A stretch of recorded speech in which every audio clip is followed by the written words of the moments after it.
I'll talk about it.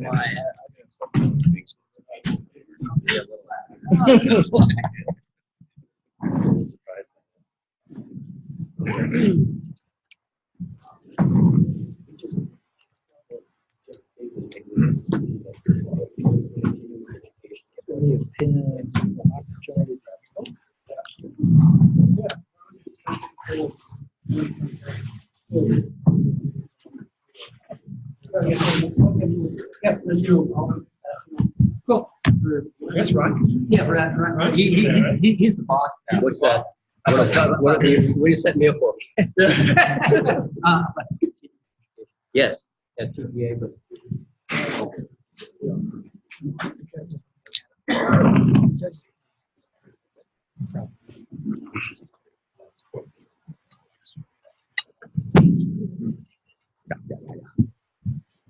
All right. Well,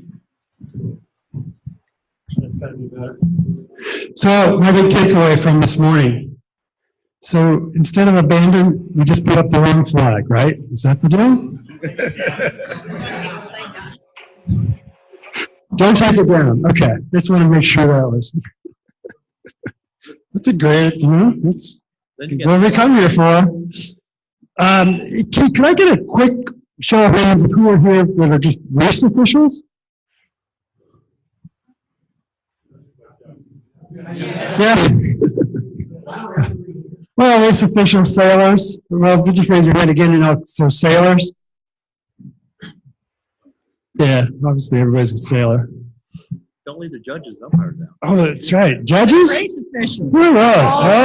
Race officials. Look at that. Race officials.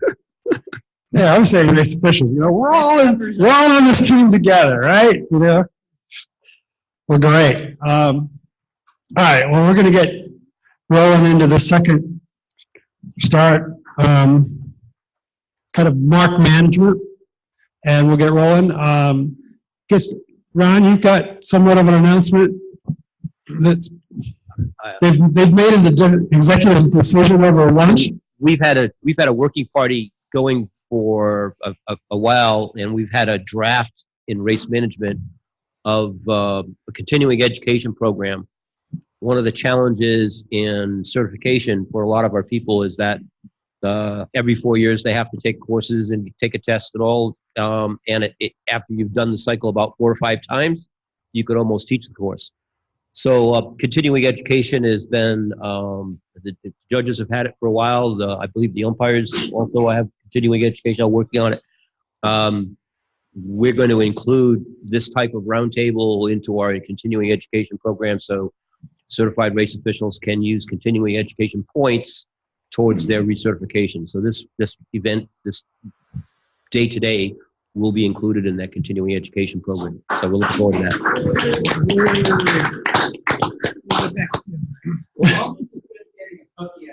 Yeah. So Sarah, does that count for the judges too? It will count, but we'll get back to you on how many credits. Points to be determined. Yeah, exactly. Well, that's great news. All right, mark management. I don't know why I'm mentioning setting marks in current, but we seem to do that a lot here, and we'd love to have you guys kind of chat about that. I mean, JD is probably really good. John's done a lot of stuff in the harbor here, but I do know that there's definitely an art to it. It's not just drop the anchor chain and whatever else we put on there, the V8 engine block, just to make sure everything stays there. So John, you want to take that? Setting, just current setting? Yeah, current setting.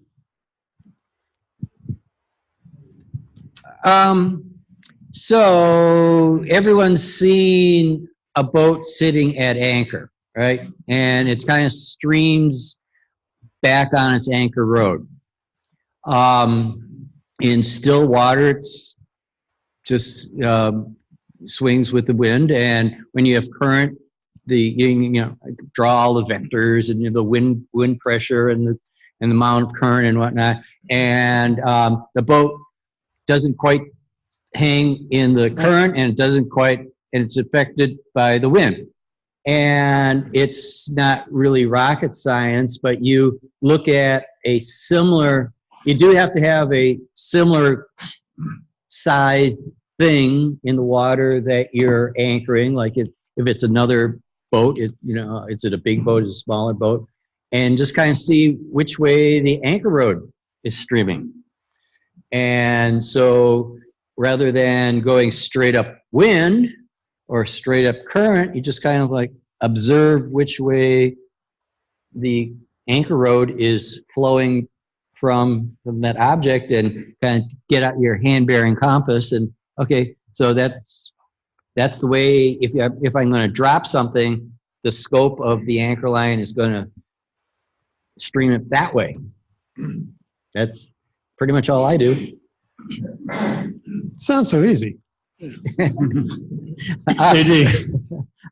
it's I suppose you could start drawing current vectors and all that shit, or no, I just kind of see which way the anchor rod's flowing. Okay, one of the ways we do it here in Charleston, and we actually teach this in the course if you're interested, and that is streaming the mark behind the mark boat. I think if you've been in the course, you've seen that diagram in the presentation deck. And basically, you are holding on to the end of the anchor, and the mark is dragging behind you. Now, what you need to know that helps you get this mark in the right position is what's the depth of the water that you're going to set the anchor in, and what's the length of the scope that's up between the mark and the anchor. And usually what I try to do is get the boat that's going to set that mark, usually my starting line and when I'm dealing with, or the gate that I'm looking at, is to go into the current. If the wind is blowing 15, you're going in the current with a wind vector involved there. But you're trying to get the mark to just stream directly behind the boat. As you move into position, you got to have a point that you know that based on the water, the depth of the water, and if you got the road correct on the mark itself, you're going to get about a third of the way where you want that mark to sit. And that's when you're going to tell the mark boat to drop. And they'll drop that anchor. And as the anchor goes down, it pulls that mark right into position. Now, the real trick is the depth of the water and the length of the road. So if you've got an extremely long road, it's not going to work that well. If it's extremely shallow water, it works better if you shorten up the road, of course. But that's the way we do it.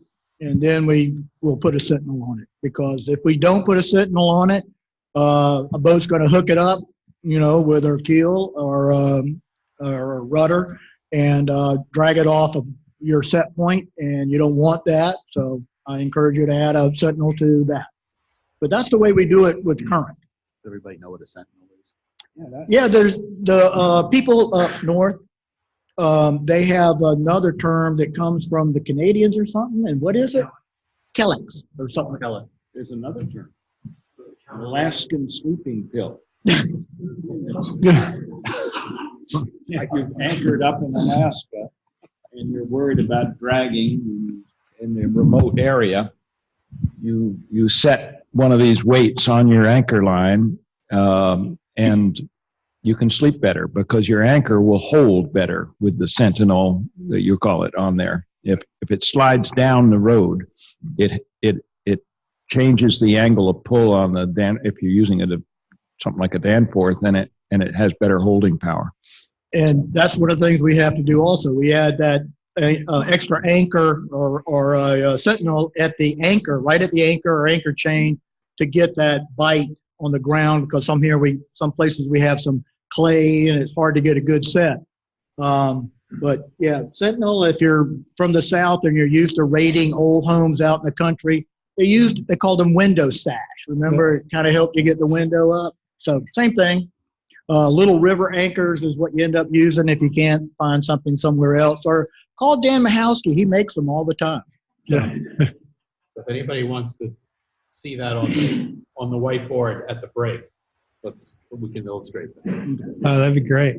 Is there any rule of thumb, we know how scope and all that stuff for anchoring boats and stuff, but is there any rule of thumb for scope How much, let's say we're putting a mark in 20 feet of water. Do we need 30 feet of line? I mean, we want to keep the line as short as possible, but practical, right? Yeah, you want to keep the line as short as possible, and to be completely honest, the rule of thumb is try it once and see what you get, and be ready to do it twice. That's about the only. Mark may have a better idea, but I'll defer. As you all know, wind's a squared force, so that 5-foot tent will stay put perfectly in place with a 6-pound Danforth and some chain and 10 knots of breeze. And we'll just go walking down the course in 20 knots of breeze, which is 4 times as much pressure against it. So recognize that what works in 10 knots may not work in 20 knots when you're putting anchor gear together. Dick? I'll give you the deep water perspective. Yeah, I was just going to say. Puget Sound, we set marks in 600 to 800 feet of water. We had to develop special mark set winches that pick it up in high speed. And my rule when I'm talking to somebody who's learning how to set the mark is you set out the mark and you set out what you think is a ridiculous amount of scope. And then if there's a good current running, you triple that. I mean, we put out this incredible amount because we don't want to have a heavy anchor down there because we got to pull the damn thing up. And so we're using a lot of scope. And What diameter line? if you want some fun in the cocktail hour, I'll give you funny mark stories from Puget Sound. The other kind of a similar experience in Vancouver where we were at 220 feet of water, but I was amazed at, 210 feet of water, and we're anchoring these marks with maybe 230 feet, 240 feet of line. And they're using a special, like maybe 1/4 inch diameter, 5/16 diameter max, some trap line they called it, it was interesting. I mean, wind, obviously resistance on a 7/16 3-span line in a lot of current. We had a lot of current. So they used a very small diameter line for handling, but it was not a very long line, and it only had like maybe a 6-pound Bruce anchor and some chain on it. I mean, it was lighter ground tackle than we use here in Charleston. It's crazy, and they rock solid. But that's why I was asking, because I was shocked at how, and it's nice to get, you go around to different events, and you want to get all your anchor roads for all your marks set up for that particular depth. It just makes it easier. One less thing to go awry out there with your mark set boats and stuff. I would say there's one thing that we found, that if you have a deal with a lot of current, like here in Charleston, don't be afraid to over anchor, and make sure you have that sentinel down near the shank of the anchor so that the flukes are going to dig in pretty quick, because you don't want to be setting them and then watching them drift off the station. Yes. Team Pan-Am games in Vermont, we had 4 different race circles. And each circle was in a different depth of water, from 30 feet to about 220 feet.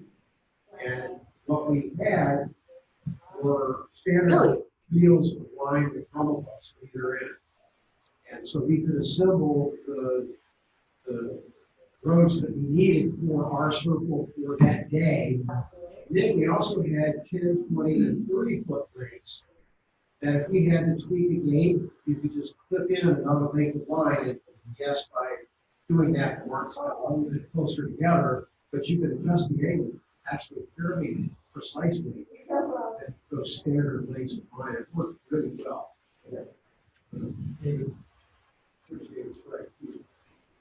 Yeah, the neighbor was here. Yeah. Drum hooks or carabiners with blocks on. Yeah. I get nervous. I'm right there. That's exactly what they were doing in Victoria. We had a bunch of this this trap line with Brummel hooks on each end, and we would, we need another 50 feet. We would just twist it in. I'd wrap some tape around it because I didn't want it to shake loose. But yeah, it was pretty easy to manage the lengths of the line because, again, we had a range from 110 feet, I guess, to 250 feet maybe on the race course that we were dealing with. One is the length of the all the same. But we tried to have, Yeah.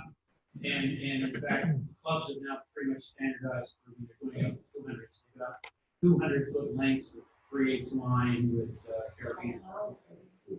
Right. So everything's standard. And in fact, one of the clubs has the 100-footers are green and the 200-footers are red, et cetera. So it's really simple. Those of us who are colorblind is a challenge. That's life.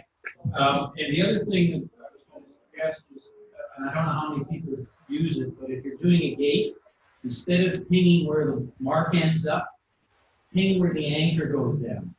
And that way you can set the distance and you can set the angle, and you'll find that as long as your line are standard, your marks will be in pretty good shape, and then you can take the 10-footer that Matt's talking about. Right. And They change. In fact, some of the guys have a 10-footer hanging on to the mark so that they don't even have to carry it in the boat. They just add it on or take it off at the last minute. So you can get the mark Yeah. really well and they can change real quick. Yeah. Yeah. It's good. So, that's, yeah. That came back, circled back into that target time when, I think I was up at the weather mark going, we're going to shorten the leg so we can make the target time. And we're pulling up 230 feet of line. And then we're actually having to replace, and reset it, hoping it's going to stick. I mean, it was just not worth that 1/10 of a mile change to me. Didn't make sense. But anyway, the other thing, the burning question I've got, I'll travel around and see, and is some people, some race committees, they'll actually, instead of using a Kellett or a Sentinel, they'll use chain off the bottom of the marks. At the top. At the top. And the bottom. Yeah. And, I guess this is more of a competitor's. I've always just cringed at the thought of, and I think we did an event down in Miami, and Ron Rossdorfer with the Coconut Grove Sailing Club goes, nope, that's what we're going to do. And we're going to stand up at the skipper's meeting and tell those Milgos 24s that there's 7 feet of chain under that mark. If you want to hit that mark and get that keel tangled up on that chain, good luck. But we're not going to lose marks, which I thought was a little bit brutal, but it worked. I guess it works. New York Yacht Club, 10 feet of chain at the top and 10 feet of chain at the bottom. If you lose the mark, attention to the mark, as you saw in the. Yep, exactly. Yeah. Yeah, I just, again, I was just worried about the boats themselves getting caught up on the chain, but it seems like people are doing it. We use a piece of a line all the way up and 6 feet down, tie a loop in it, trucker's loop, and then take a carabiner and hook the chain onto that. So that keeps it down so that you do have something soft to rub your keel on.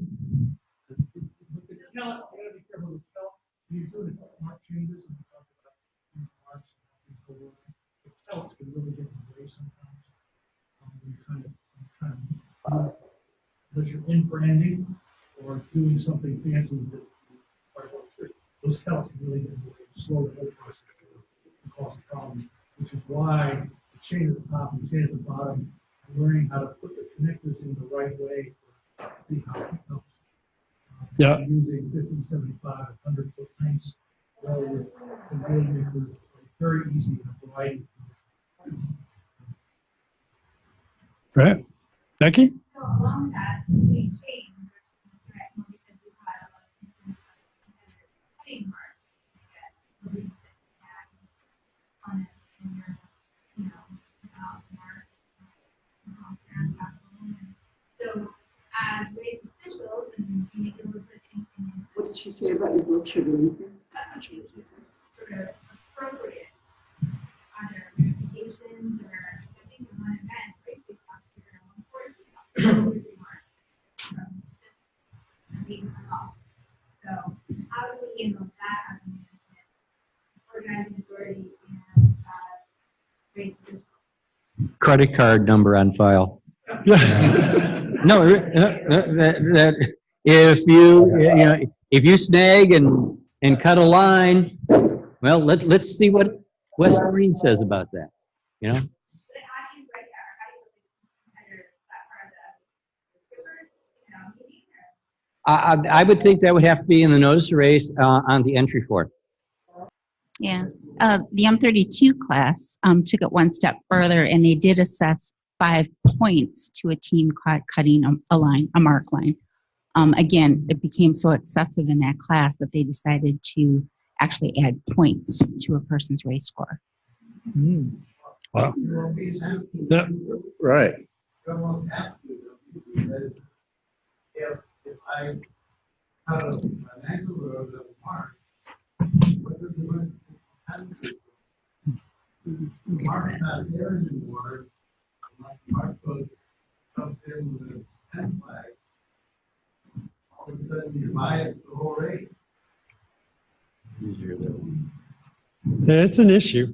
And it's a hard one for us, I think, on smaller events, it's easier to manage, unfortunately, race week, we kind of look at it at the cost of doing business, but, it's, these boats that, now have kelp cutters on the leading edge and they get hung up, that's what they do, and away it goes. So maybe we got to go to the chain, take them to the chain.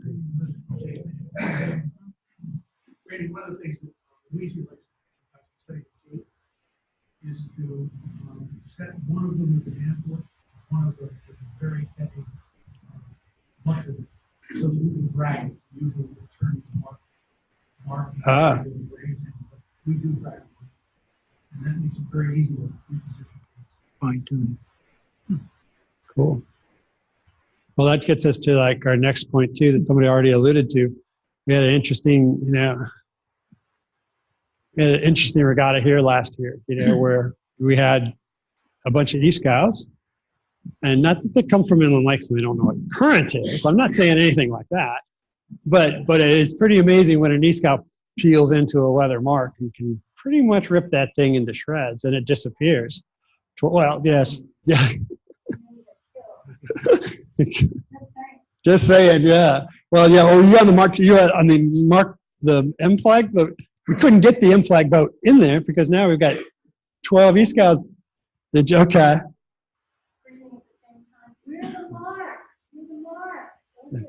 Yeah. Which also gets us back to an abandonment. What it ended up doing, I think it ended up as an abandonment. I think. Yep. That race. First right? race. First race. First race. Yeah. It kind of goes back to another thing, where then it happened again the next day without an abandonment, which But that went to the room.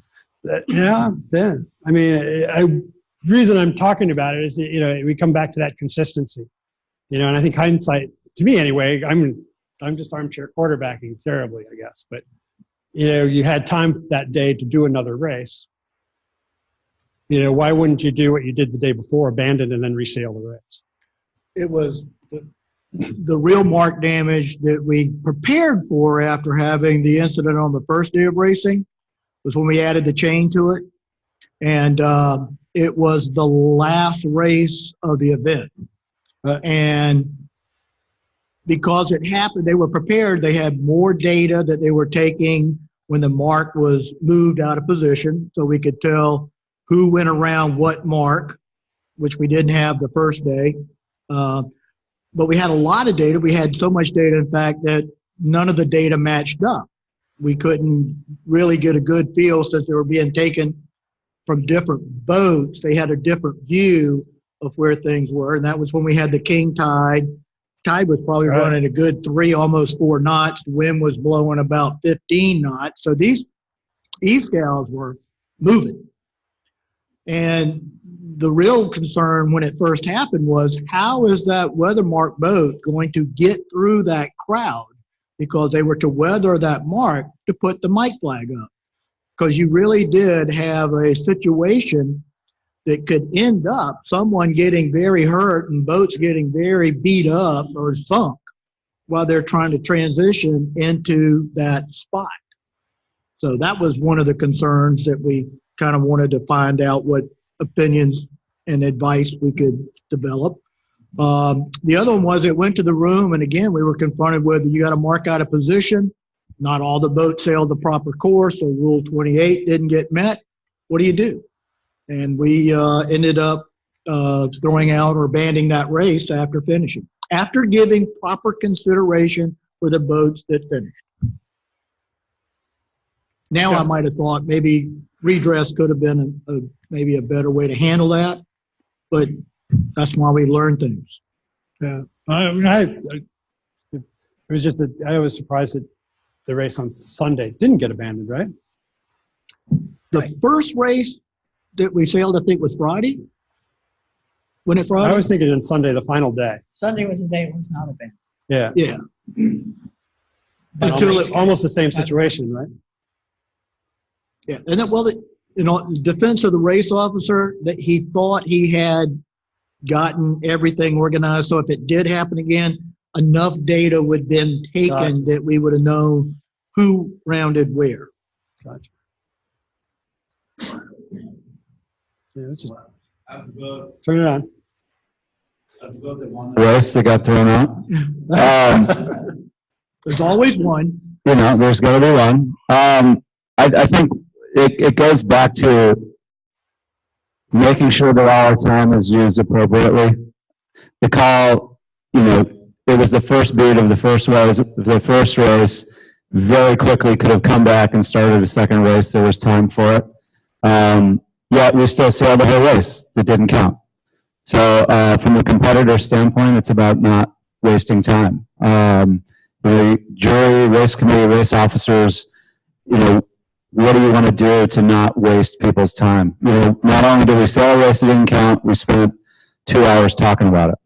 When we could have easily abandoned the race and resailed it.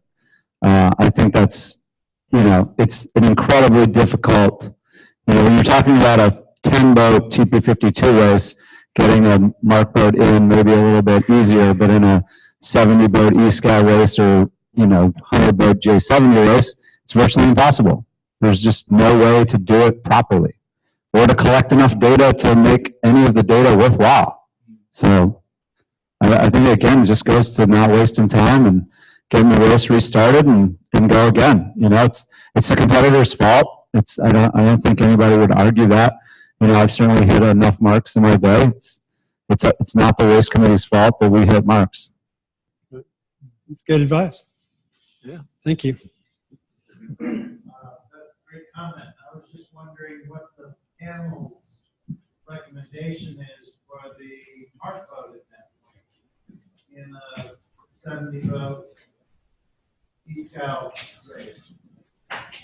Do you want the mark boat to try to jump in to the Mike flag? Or is that back to our decisioning? Safety is the first concern, and throwing a boat in there in that kind of mess with that much current and these conditions is just asking to put two people in a rubber or a hard-sided boat in harm's way. So I think it's best to keep them out of there and recognize that probably the proper thing to do at that point is abandon, come back, and start over. Recognizing it's not going to be a fair race no matter how much data you collect and how it's going to be done, and just bring them home. And as you said, 2 hours in a redress room, could have run 2 races. So, but safety is the first thing, and throwing 2 or 3 or 4 people in there in the middle of 70 boats that can go that quick is just going to be asking for someone else to get hurt.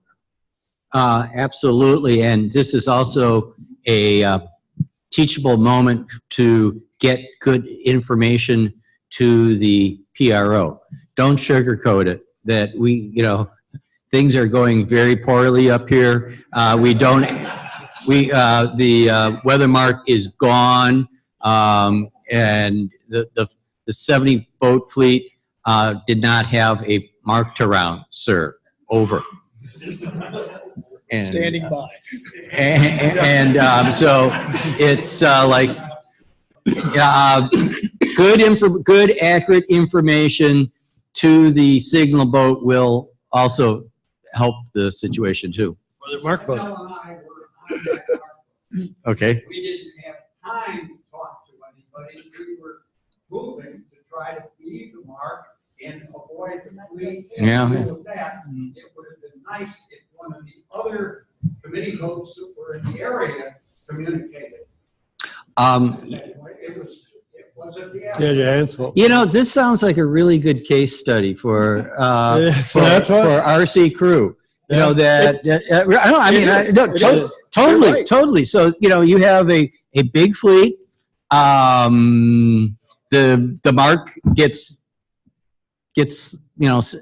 destroyed. It's gone. What do you do? And I think the consensus of this room is, you know, don't jump into the lion's den. You know, don't get killed. And if it's in the sewer, kill it and try it again.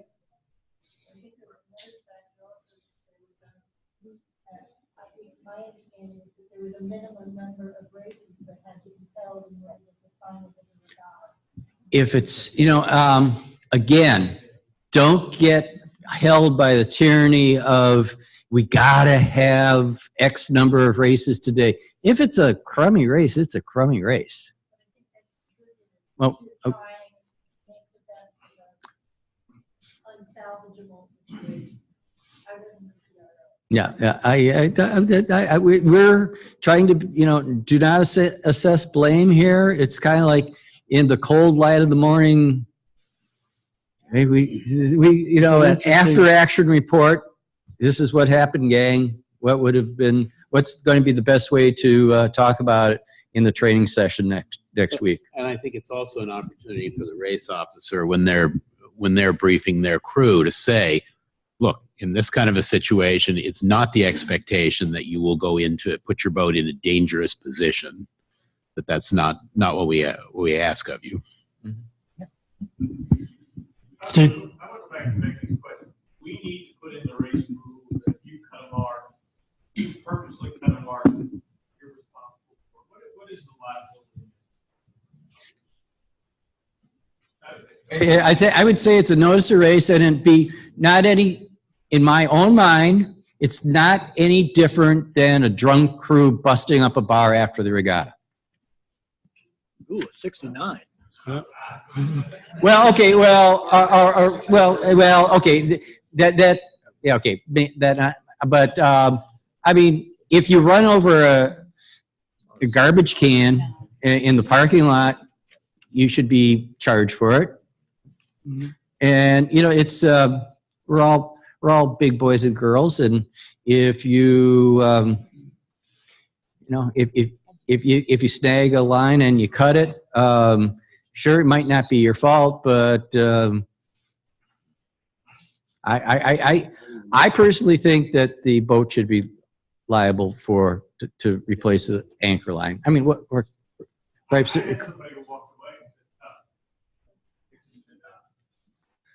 Earlier, John, you said something about putting that in registration, on your registration form, that if for some reason you damage or lose equipment that belongs to the OA, you'll be charged. Now, whether you want to put something in the notice of race or the SIs where now you have a rule to deal with and someone can be awarded extra points or something like that. Yeah, that's what Kathy was talking about. You've got that option. You can add that. And the reason that the M32 class went to that is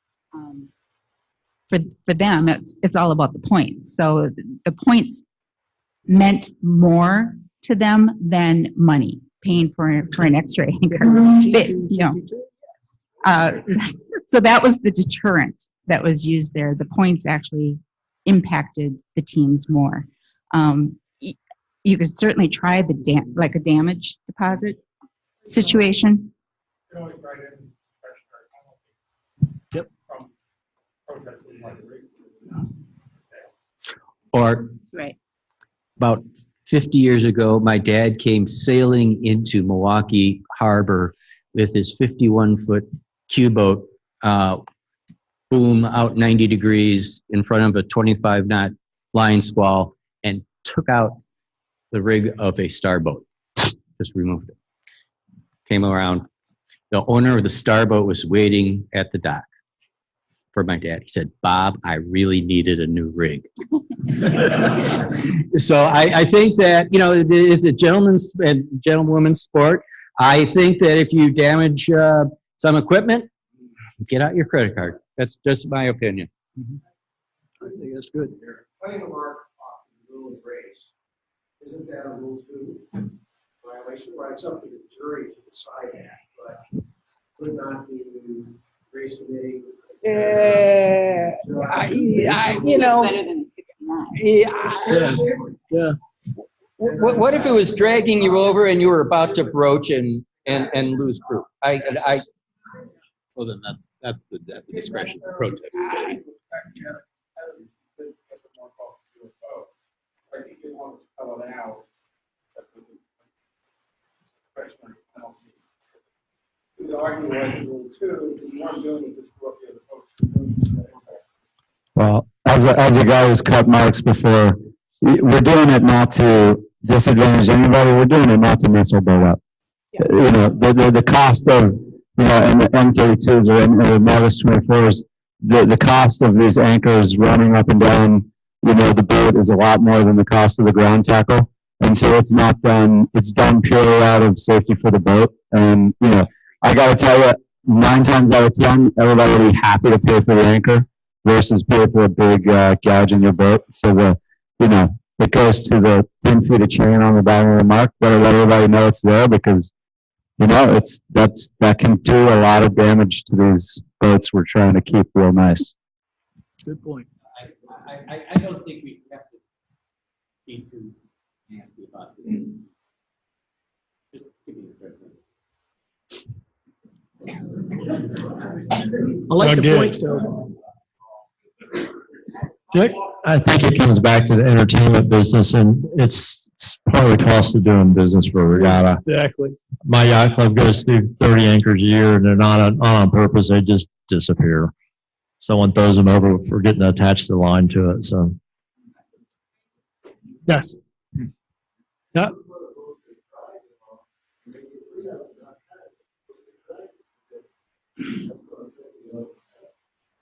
Correct. Did you get so a boat hits a mark and drags it a certain amount of distance and takes it out, you know, doesn't take it off the course, but alters the course significantly.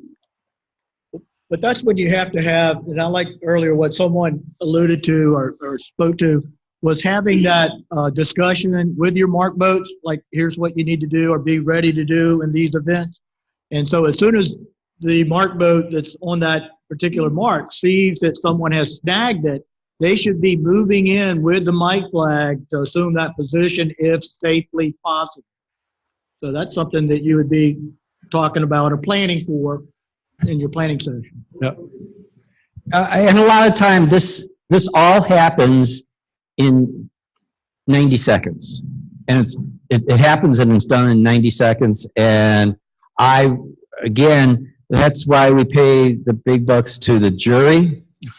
This is really not something that you can, it's hardly even a race management problem because it's over and done and there's nothing you can do about it. So what are you going to do about it? It's happened and it's done, and I don't know. If you think you're disadvantaged, here's your redress form. Knock yourself out. But I think it also goes to your point about the mark boat people communicating well with the race officer, who then may be prepared to file redress on behalf of the competitors. Sure. Or abandoned. If it's Or that abandoned. severe. Or if it's that bad, Depends on the yeah. It's early in the race, and okay, that was a cluster. Let's try it again. Yep. If I could ask a question. Take yourself out of a big boat, everybody has a rating. Put yourself in small boats, nobody has ratings. When something like this happens, and you want to abandon the race, how would you abandon the race? I have an idea how I would do it. How would you abandon the race as the PR? It depends if it's one class or more than one class. If it's one class, 3 bangs and a flag goes up and you can just have your mark boat go around, the judges on the water, they can blow their whistles, just blow it off, send them back to the start. If it's multiple classes, you probably want to do it a little bit more discreetly.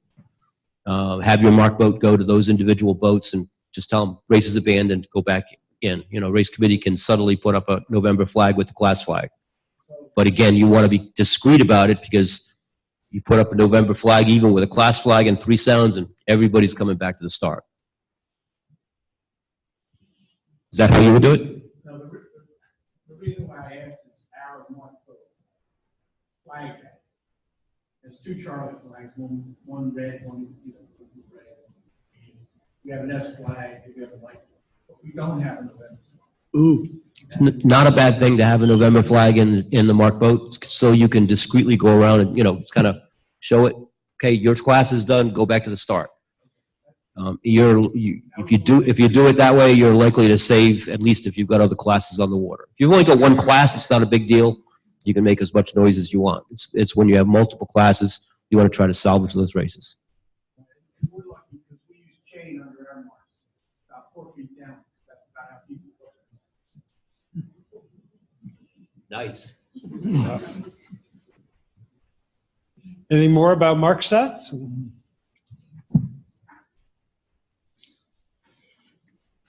I guess we're good. I'm gonna kind of audible here, I guess. We were having a chat during lunch, and Dick and I had this chat yesterday as well. But we were talking about communication and the importance of how to improve communication. And there are, we've all got the different registration programs, whether it's Yacht Scoring, Regatta Network, Regatta Toolbox. And they're developing, ways to text and email and things of that nature. And Dick, I wanted you to kind of explain, I know that, and Mark mentioned it too, about our communication and errors that can happen. We talked a little bit about, what happened in, the lack of, for inappropriate communication for is it Mobile Bay that we had that terrible incident where something got posted on a website. It was improper. I want to say it was an improper schedule or whatever and skewed the schedule. It was a matter of just having information on too many platforms and not being able to keep it consistent across those platforms. And it's something that's close to my heart because, we're dealing with Race Week. We're dealing with the website. We're dealing with our Facebook pages. We're dealing with Yacht Scoring. We're dealing with, all these different levels. You had a wonderful idea of how to take a notice of, one microsite that would have everything you needed. Well, various cases that you alluded to have indicated that going to electronic information for competitors which we're inevitably going to do, has to be handled in an appropriate way. The U.S. Appeals Committee just had an appeal where the organizing authority, some months before the regatta, set up the notice of race and the way they promoted their regatta was to put out notices and ads which simply said, we're having this event on these dates for these boats. If you want the NOR and the entry form, go to this website. Well, it was months before the regatta, and websites get revised by their owners. And the website was revised so that at the regatta, the notice of race was no longer accessible to people who hadn't seen it. And so people who entered based on a word of mouth, say from a friend saying, I'm going to this regatta, you ought to come too, and then showed up, didn't have access to the notice of race. And then because the notice of race was a separate document on a separate website from the sailing instructions, the appropriate checking of the 2 documents did not occur. So we're working on ideas, and I'm anxious to get ideas from anybody here in the room on how to write a rule for the rule book to handle when you're going to have the rules and the notices for an event on the internet. The approach that World Sailing is using and suggests, I believe, at this point, or they're feeling their way too, but is to get a site set up for your event and put all those rules, all the notices and everything on this one website. And then, as Mark Twain said, you know, you put all your eggs in that basket and then you watch the basket.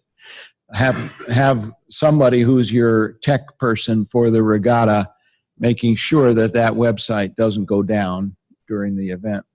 That would be one thing. Another thing that happened was somebody changed an SI electronically during a regatta. The race committee changed a sailing instruction. And instead of publishing an amendment to the sailing instruction, they just went in and changed sailing instruction number 7 and expected somehow the competitors to know it. So we need, I think that was silly, right? We need a rule which calls to the attention of competitors who go to the website using it as the notice board, recent notices that are posted.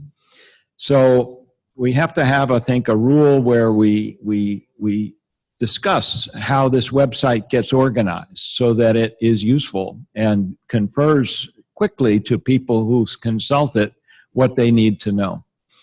And so any ideas you have for things that ought to be done, and tell us what you're doing too. Are you using this to notify people of hearings? Is that considered adequate notice?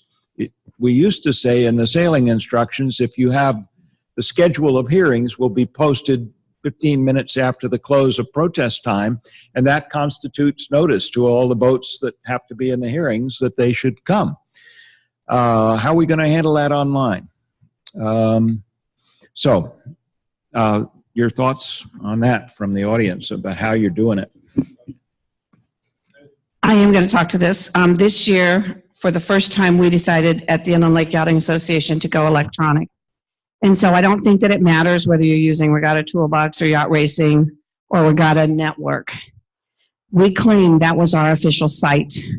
And so everything, even though it might have been on my yacht club, it might have been on the Lake Beulah Yacht Club, it might have been on Rick Rose's website, whatever it was, we asked the only link you're allowed to use is back to that scoring program, which encompassed that. We only allowed one person the rights to that link. So there was only an administrator who could change the NOR and the SIs. I think all of those programs are set up so well, it's very clear that I need to make an amendment, that I shouldn't be changing that original document. We used it then because you had the ability to email or to SMS or text people for protests. So everyone knew ahead of time that every night at 5 o'clock there was going to be a protest meeting. If you were the judge, if you were a sailor, everybody knew nothing was going to happen until 5 o'clock, which allowed all the sailors to have their lunch, not worry about protests from the morning. It allowed our protest committee, our jurors, to maybe go sail on their own lake, to maybe go shopping with their wife. But at 5 o'clock, everybody knew that's when protests were going to start.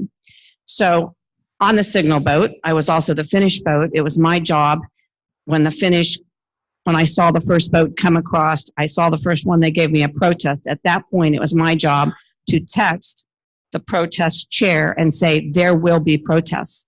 And we also then texted those sailors, texted the OA, so they knew that they had to have the room ready, but it worked so much better than anything that we ever did manually, because everybody got a text and an email, because you could do both from Regatta Network, but I think this year we used Regatta Toolbox. It just worked slick, and maintaining only one person administering and using only one link, we closed everybody out of the process. If I were the PRO and I needed to change an SI, I couldn't do it. I had to go to that administrator, and that administrator knew it was going to have to be an amendment, and that was sent out to every sailor. But also when it was changed on the website, it very clearly said amendment to Rule 3.0 posted at 8 o'clock in the morning on this Saturday. But it was pretty slick, and there weren't so many questions, and we got rid of the clutter on the board. We did not have a physical board. So good experience for us.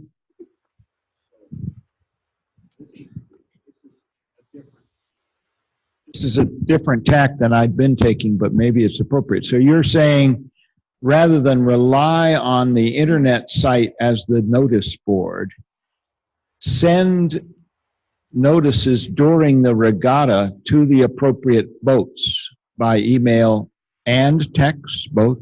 Yes, but it was also on the official regatta toolbox board also. You knew there was a protest of Charleston against Rhodes and it was going to be held at 5 o'clock. Right. But you had also gotten an email and you had also gotten a text. And if you didn't respond back, then the protest secretary was going to walk up and find you. And require a response to the email for the hearing. So we Yeah. knew that you got that. Right. But for, now there may be a lot of amendments, but they all got noticed by email and text to the whole fleet. Oh, just check, amendment, notice, amendment, read the bulletin board. Okay, okay. We do the same thing for BQRA, with all the three major online scoring systems, they go to the section. And when people are registering their accounts, nothing that they want to check that.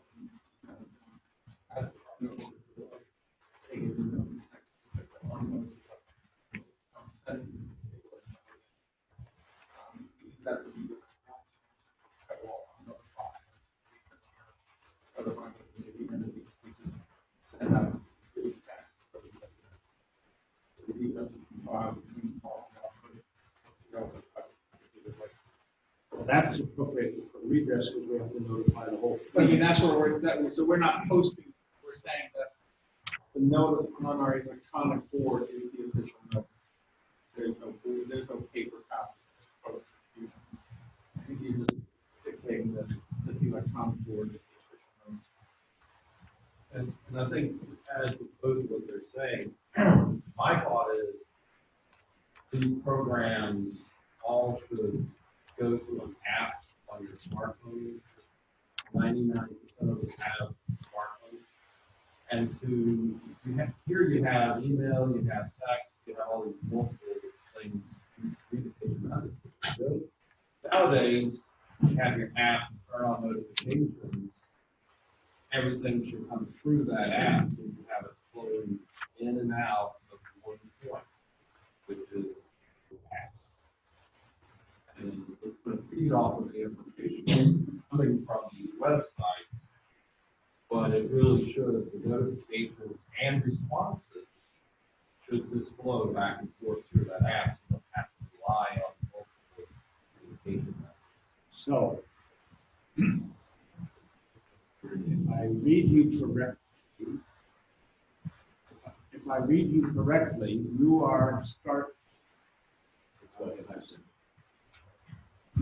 If I read you correctly, when you enter, you have to give your your email address and your cell phone number subject that accepts text, and you have to download the Regatta app. Well, the app might be the single entity, the single portal. Yeah, you're receiving me, you're going to get emails and text numbers and all that. Yeah. Actual communication really should come through that app. Via, Regatta toolbox. Is an app, the way you're using the term, different from this idea of a microsite, a website that you use for this? Are those? I'm not enough of a techie to know. They're almost interchangeable because most apps are talking to something that's on a network somewhere, which could be a website. But the app is just directly connected to it automatically when you invoke the app. It could be the app could be a replacement for your microsite that you're thinking. Okay, I think that, I don't think we should go too far down this rabbit hole, quite frankly, that we have some very good scoring race admin programs. And most of them do 99% of what you're talking about. They do create a microsite for a regatta. And so I think, do we still have, through U.S. Sailing, do we have like a web scoring liaison recommendation? So, and I should just add to this conversation, U.S. Sailing has developed a mobile app with the back end that can be used by race managers that allows the race committee to notify all competitors that a notice has been posted, and you can actually show the notice. It can manage the protest hearing schedule. It has the capacity to transmit a great deal of information to the competitors. Yeah. Sorry. One gets it by calling U.S. Sailing, and Mike Waters, our chief tech officer, is the guy who's been managing it, and he has brought it to a variety of events. So I'm not involved with the intimate details of how he. It's not yet. It was used at the Youth Worlds. Okay, Carl. Thank you, John. Question? Quick question. I found a big email that came in. Yeah. So, More more of a best practices issue. Something that calls for a little guidance. A rule is likely to practice especially given the rate of change. Good topic for maybe a new English. And we get the mic. Oh, that's John Abel. So he's probably not hearing what a lot of people are saying. Turn up the hearing aid. Go ahead, change. Dan. On that note about change, what we're dealing with is programs that are technically ahead of. We have two issues on here. We have software that's technically ahead and doing, as you said, John, 99% of the work. The other thing that we have is that we have data issues. Okay, everyone's talking about apps. One of the best things about sending text is that you can have very limited phone access and you can get a text through. So for Charleston Race Week for offshore, okay, I quit putting a scorer out there because we don't have internet out there to do the scoring. However, they can take a picture and send me a text, and that comes through. So right now where we're sitting is on a cusp of two things. The technology, software-wise, and the technology for the equipment. So it is something that's going to have to be discussed a little later on that aspect. And so just make sure that when you go, you actually know what you have. If you go to Camp Seagull to do a regatta, there is no internet out there. So, and no cell phones. So a lot of this, you have to realize that, as the old adage says, if you don't have it right on paper, don't put it on a computer. John, it seems to me there's notice board that's electronic. It's basically replacing the one that's in the breezeway.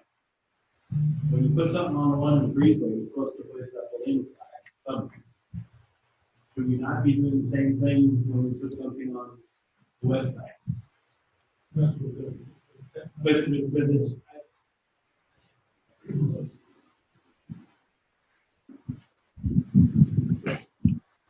Yes and no.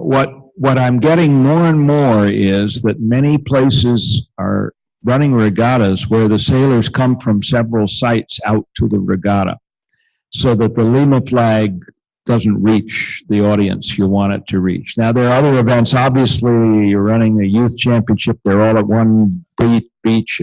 Lima flag works great. So that will probably remain an optional thing that you do as appropriate.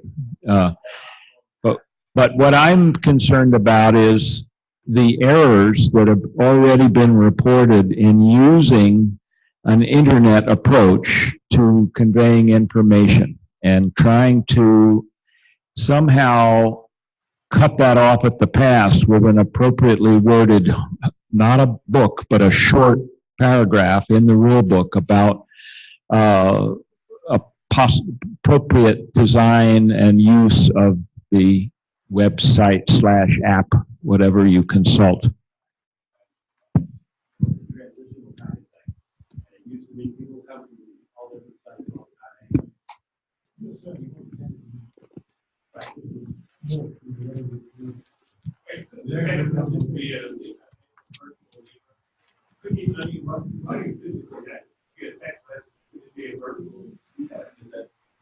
Yeah, let them know that.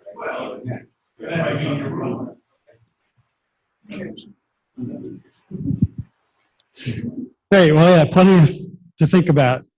And An emoji. Yeah, Lima emoji. there we go. Randy. Yes. At least we won't have to worry about it upside down.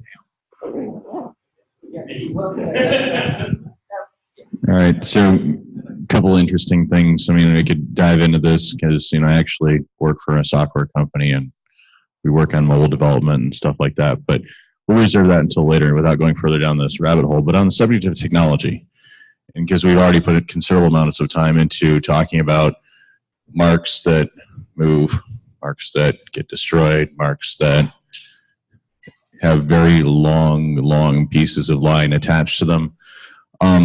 There are some new technologies that are coming out there, are coming out on the market. And I know that there's at least one group, MarkSetBot, that has developed a semi-autonomous robot that actually acts as a mark.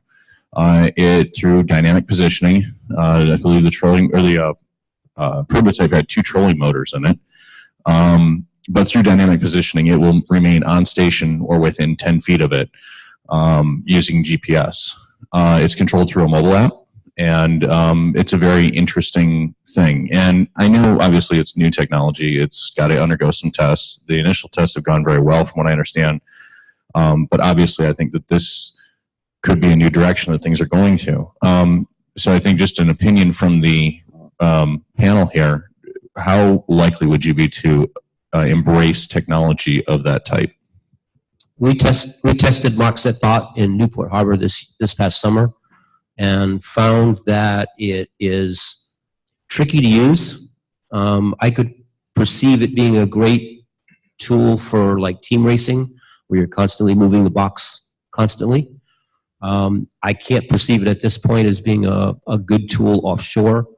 But I have also seen there's some powerboat technologies with dynamic positioning, where you can just put the mark up on top of the cabin house of a boat that has dynamic positioning, and that actually works very, very well. $1 million mark. But MarkSetBot is a great concept. Again, I think team racing would be a great tool for like an inshore thing. Offshore, not so much.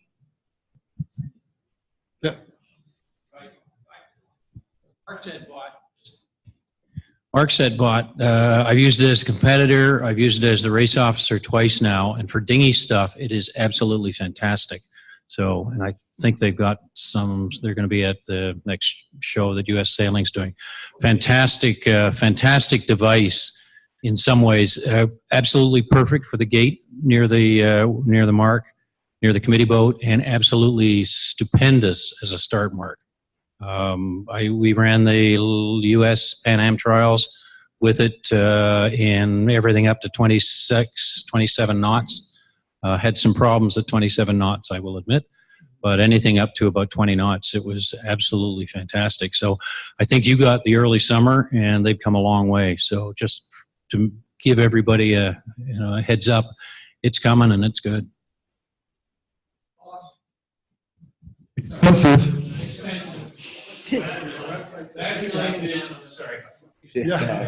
Sorry. Yeah, really. By the way, I do not have a commercial interest in any way. I happen to be lucky enough to be able to be there while I used it. We used it for the Lightning North Americans, and I was a competitor, Lightning Masters, getting a little old.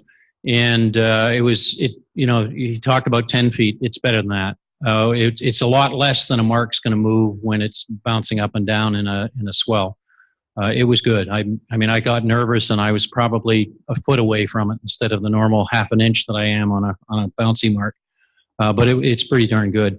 Cost is, as somebody said, it is not cheap now, but and it's not going to replace people, because the people that manage them have to be just as good, because if something goes wrong, they have to be able to lay marks. So it's another skill, and you got some challenges.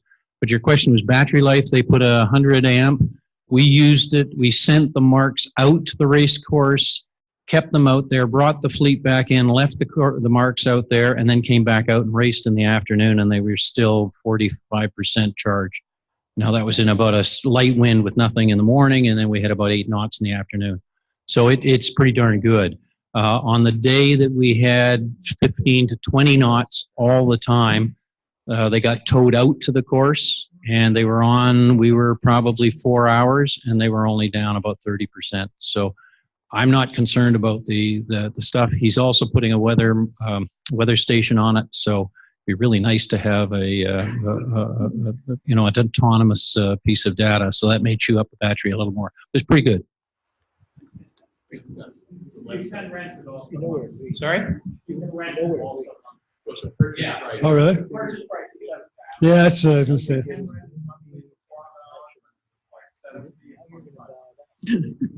Nice.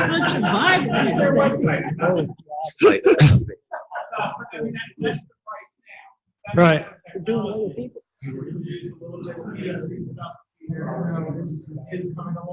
Yeah. It's great. I've used them at, yeah, the guy that makes them is from Detroit. He works out at Grosse Pointe Yacht Club. I've used them on team racing, and for managing a digital end, they're the bomb. I mean, he had one at the start mark. We had one weather, second, or the reach, lured, next one up. All the marks had bots, and to rotate the course, he just rotated the symbol on his iPad, and all the marks moved at the same time. It was slick.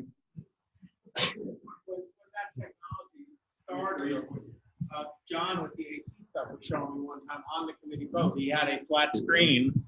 He had a flat screen with the box for the AC course in it. And he said, watch this. And he changed the shape of the box. He said, the marks are moving now the way I just changed the box. So that technology is dripping down to us.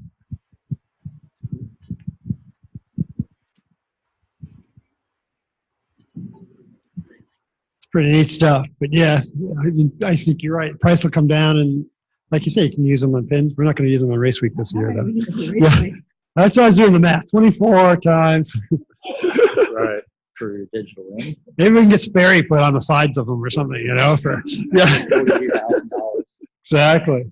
Well, that's great. Well, it's a lot less expensive than an MGM or something that has Skyhook on it, All right. Well, that's some interesting discussions. Why don't we break a little early and get back at this, and then maybe we can get to those cocktails a little early. Yeah.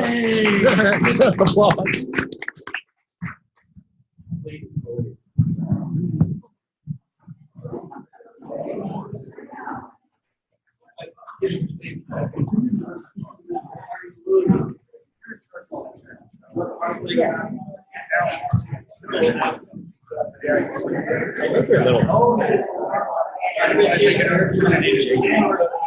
Yeah, they're funny looking. Yeah. And I'd hate to see it try and keep up all day in Charleston Square. Right? Better have a couple of changes of batteries. You can get the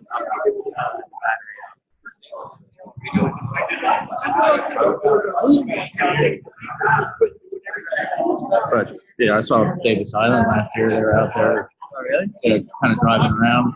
We didn't actually use them for without it, but a place like that with minimal current, it'd be great. It's especially great in really deep water.